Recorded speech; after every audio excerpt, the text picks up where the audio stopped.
এই জন্য হাদিসে আছে, কেউ যদি উজু করে ঘুমায়, বিছনায় যায়, তোর বিছনা ফেরেশতা দখল করে। ওই ঘুমে মারা গেলে ইমানি মৌত হয়। বরং এক রেওয়ায়েতে তাকাইলে দেখা যায় শাহাদতের মৌত হয়।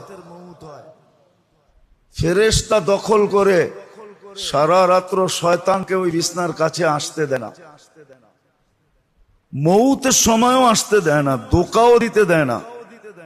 ফেরেশতা উপর দূরের থেকে হাত দেখায়, চেহারা দেখায়, আমরা আসি, খবর আছে, আইরে আসতে দেয় না।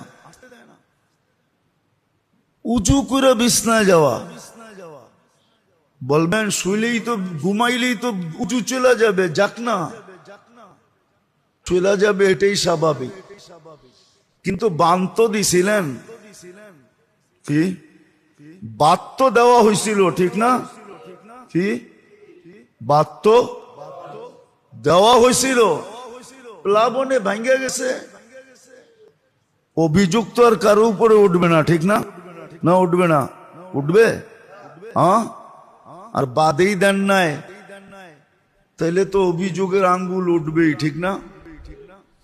উঁচু ভাঙবেই, কিন্তু আপনি উঁচু কইরা শুছেন কিনা এটা হলো বিষয়। ইবাদত বন্দেগী এই জন্য ছিল যেন আত্মার খোরাক হয়, আত্মার প্রয়োজন মিটে, আত্মার ভিটামিনের চাহিদা পূর্ণ হয়, ক্যালসিয়ামের চাহিদা পূর্ণ হয়, যা যা আত্মার প্রয়োজন, এই চাহিদা গুলা যেন পূর্ণ হয়। এই জন্য কিছু ইবাদত ছিল যেটা অতীব করণীয়, করতেই হবে, না করলে কোনো উপায় নাই। যেমন নামাজ পড়তেই হবে, না পড়া উপায় নাই, কোন যুক্তি তর্ক দিতে পারবেন না।